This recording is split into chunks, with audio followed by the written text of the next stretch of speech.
Assalamualaikum warahmatullahi wabarakatuh. Alhamdulillahirrahmanirrahim. Pada hari ini kita bisa kembali mempelajari bahasa Arab bersama-sama.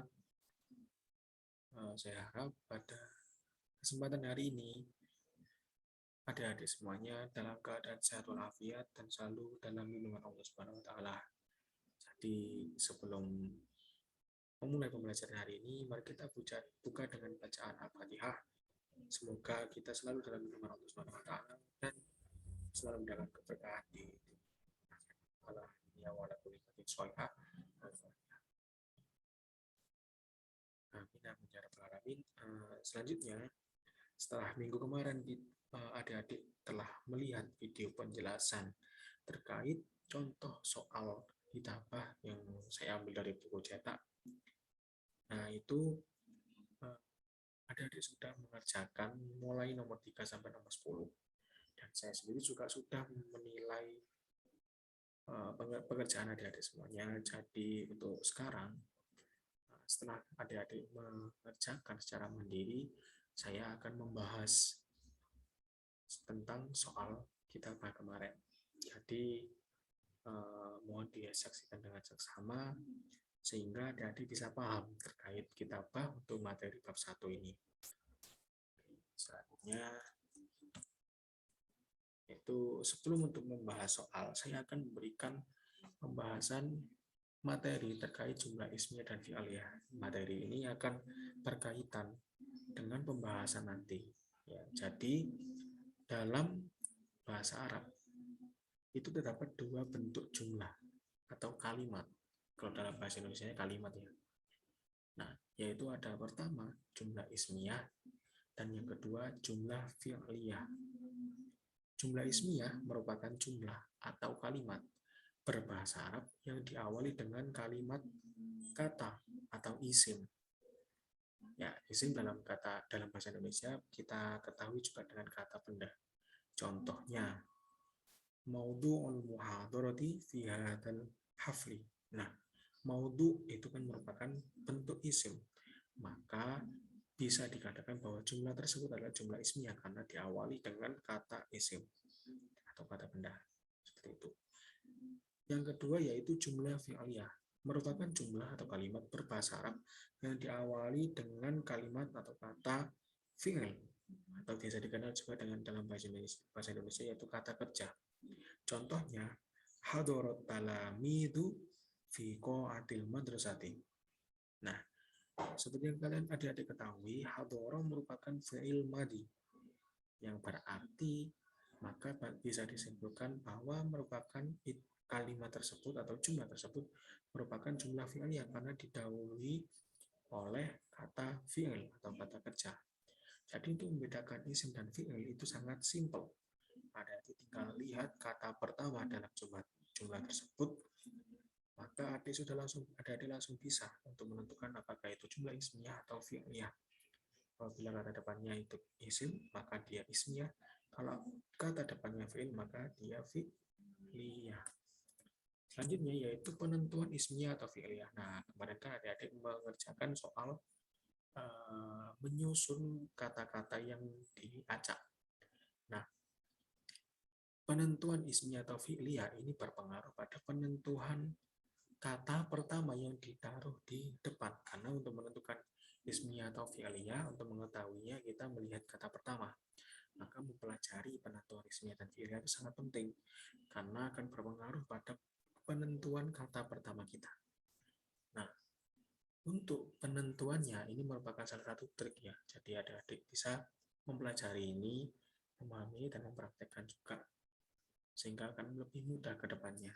Seperti itu. Nah, penentuan ismiyah atau fi'liyah, jika fi'liyah dan terdapat subjeknya, subjek itu fa'il atau pelaku. Nah, subjek ini baik dalam bentuk tunggal ataupun jamak, maka fi'il tersebut harus dalam bentuk dhamir tunggal. Nah, dhamir tunggal itu kalau di dalam bahasa Arab kan di dalam bahasa Arab ada beberapa dhamir ya, seperti wahumahum, yaumahunna, anta antum antum, anti antuma antunna, ana nahnuna. Di dalam beberapa dhamir tersebut ada yang dhamir jamak, ada yang tunggal. Nah, apabila subjeknya itu dalam bentuk tunggal ataupun jamak, maka fiilnya harus dalam bentuk tunggal. Apabila itu ingin dibentuk dalam bentuk kata atau jumlah fi'liyah. Contohnya langsung saja ya. Hadarat talamidu fi qa'atil madrasati. Nah, dalam jumlah tersebut ada fi'il fa'il. Nah, fi'il itu kata kerja, fa'il itu subjek. Nah, fi'ilnya yaitu hadoro.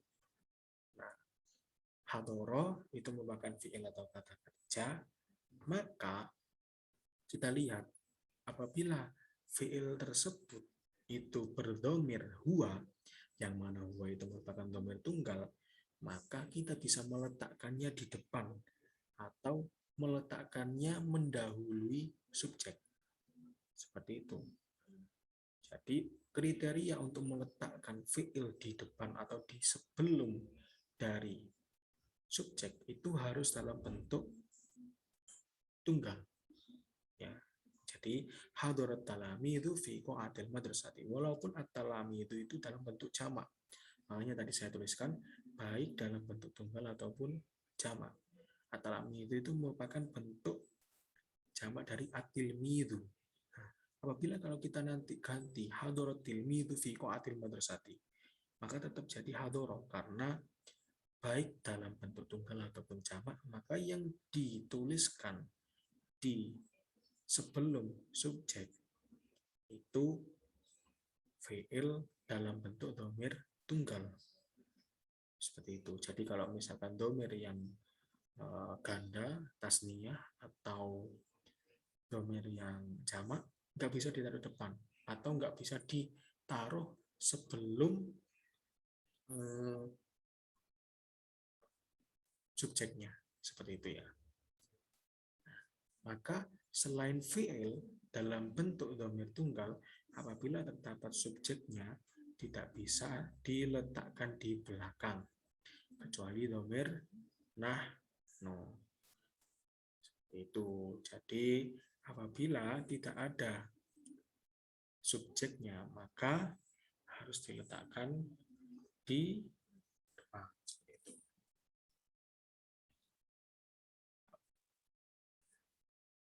Nah, selanjutnya saya langsung membahas terkait soal mulai nomor 3, yaitu soal nomor 3 terdapat beberapa kata. Yang pertama yaitu al-madrasah, hadoro, ko'ah, al-haflah, at-talamidu, fi, sama lihada. Nah, setelah mempelajari jumlah ismi dan fi'ilnya tadi, maka kita harus lihat mana yang menjadi fi'il, yang mana yang menjadi isim. Nah, di dalam kata-kata tersebut hanya ada satu fi'il, yaitu hadoro. Nah, seperti yang saya jelaskan tadi, apabila ingin meletakkan fi'il di depan, maka fi'il tersebut harus dalam bentuk tunggal. Nah, seperti dilihat itu, maka hadoro itu sudah dalam bentuk tunggal, yaitu dalam bentuk domir huwa. Maka apabila diletakkan di depan, bisa. Setelah menemukan kata pertama, kita tinggal langsung lanjut ke kata-kata selanjutnya yang berdasarkan dengan seperti tips yang saya sampaikan kemarin, diartikan satu-satu. Nah, seperti itu. Jadi, apabila diurutkan, maka hadoro at-talamidu fi qa'atil madrasati lihadal hafli. Nah, yang artinya murid-murid menghadiri, murid-murid hadir di aula sekolah untuk atau ketika perayaan ini. Nah, seperti itu. Nah, ini merupakan kalimat fi'liyah karena diawali dengan fi'il, ya, yaitu hadoro. Lanjut nomor 4. Nah, selanjutnya yaitu sama seperti yang tadi, tinggal dicari apakah ada fi'il dan mana yang isim. Dan apabila fi'il, apakah dia tunggal. Kalau jamak berarti taruh belakang, kalau tunggal berarti taruh depan. Nah, dari kata di sini tidak ada fi'il, maka kita langsung menggunakan atau berdasarkan terjemahan per kata. Maka Apabila diurutkan, maka nomor satunya adalah Umar. Umar, atau mungkin mau ditukar karena ini merupakan nama ya. Bisa Umar dahulu, bisa Utsman dahulu. Itu. Umar wa Utsman atau Utsman wa Umar istama'a ilal muhadarati diniyati bihtimamin kabirin. Yang artinya Umar dan Utsman mendengarkan muhadarah agama atau ceramah dengan perhatian yang besar. Dan ini merupakan kalimat ismiyah karena diawali dengan isim. Nah, lanjut ke nomor 5, yaitu kata-kata juga fi salasati ihtafalna hijrah, terus qabla bidikri ar-rasul ayam al-masjid. Nah, setelah dilihat dan di sana ada satu kata fi'il yang berdhamir nahnu. Nah, nahnu itu bisa ditaruh depan. Maka langsung saja ihtafalna menjadi kata pertama yang ada di depan menjadi ihtafalna bidzikri hijrati rasuli fil masjidi qabla thalathati ayamin. Nah, itu merupakan kalimat fi'liyah karena diawali dengan fi'il. Lanjut ke nomor 6. Nah, karena adik-adik mungkin sudah paham dengan konsepnya, dicari langsung apakah di sana ada fi'il. Nah, ada fi'il yaitu nadhimu, nadhomu. Akan tetapi nadhomu itu merupakan fi'il yang berdhamir jamak, yaitu hum. Nah, jadi karena dia merupakan fi'il berdhamir jamak, maka tidak bisa ditaruh di depan, karena yang bisa ditaruh di depan hanya fi'il berdhamir tunggal. Maka dia ditaruh di belakang, oleh karena itu langsung saja dicari urutannya melalui berdasarkan terjemahan. Maka dapat ditemukan nanti jawabannya yaitu Khalid, Hamzah, wa Imron nadhamu makanal karosi fil hafli. Nah, karena yang di depan isim maka dia menjadi kalimat ismiyah. Seperti itu. Lanjut nomor 7. Langsung dicari isim, fi'il. Nah, kan di sini tidak ada fi'il, maka langsung berdasarkan arti. Jadinya maudhu'ul muhadarati fi hadzal hafli huwa hijratu rasuli. Nah, itu merupakan kalimat ismiyah karena diawali dengan isim. Lanjut nomor 8. Dicari dulu apakah ada fi'ilnya, dan di sana ada fi'il yaitu zayyanat. Nah, zayyanat ini merupakan bentuk domir hiya. Nah, hiya itu kan merupakan domir tunggal, oleh karena itu mereka bisa ditaruh di depan. Nah, jadi nanti bentukannya ketika setelah diurutkan berdasarkan arti, ketika teman-teman sudah menemukan kata pertama lalu diurutkan berdasarkan arti, nanti ketemunya zayyanat at-tilmidatu makanal hafli bil azhari warusumati al jamilati. Nah, yang artinya murid-murid perempuan atau siswi-siswi menghias tempat perayaan dengan bunga-bunga dan gambar-gambar yang cantik. Seperti itu. Selanjutnya, nomor 9. Seperti biasa, dicari apakah ada fi'il, dan apabila fi'il itu domir tunggal bisa ditaruh depan, kalau domir jamak maka tidak bisa ditaruh depan. Nah, di sana ada jalasu, dan itu merupakan domir jamak, maka tidak bisa ditaruh di depan. Oleh karena itu diurutkan berdasarkan arti, maka at-tilmidu wat-tilmidatu jalasu alal kursiyi fil fasli lidirasati. Nah, karena diawali dengan isim maka menjadi kalimat ismiyah. Itu. Lanjut nomor terakhir. Ada 5 kata yaitu bitaqat, ila, ad-da'wah, wazi'tu, dan al-mad'awin. Nah, di sana ada satu kata fi'il yaitu wazi'tu. Wazi'tu itu masuk ke dalam domir ana, yaitu tunggal. Oleh karena itu dia bisa ditaruh di depan. Nah, wazi'tu langsung otomatis di depan. Langsung lanjutnya kalimat 2 sampai ke 5 itu berdasarkan arti. Maka ditemukan nanti wazi'tu bitaqati da'wati ilal mad'awin, seperti itu. Dan karena diawali dengan kalimat fi'il, maka disebut dengan jumlah fi'liyah atau kalimat fi'liyah, seperti itu. Nah, ya seperti itu. Jadi untuk pembahasan soal kemarin seperti itu. Di untuk menyusun seperti ini yang paling penting adalah menentukan kata pertama. Tuh.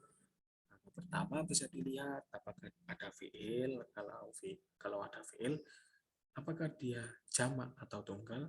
Kalau jamak tidak bisa ditaruh depan, kalau tunggal bisa ditaruh depan. Nah, langkah kedua baru diartikan satu-satu. Kalau sudah diartikan satu-satu, langsung bisa dibentuk menjadi kalimat atau jumlah yang sempurna yang memberikan arti yang baik. Seperti itu ya. Jadi sekian untuk pembahasan hari ini. Selanjutnya akan ada soal ulangan untuk bab 1. Ada 20 nomor, silakan dikerjakan dengan baik. Apabila ada pertanyaan, silakan langsung chat pribadi saya melalui WA bisa. Dan semangat untuk belajarnya. Semoga adik-adik semua selalu dalam lindungan Allah Subhanahu wa taala dan selalu dalam keadaan sehat walafiat. Kurang lebihnya mohon maaf. Wassalamualaikum warahmatullahi wabarakatuh.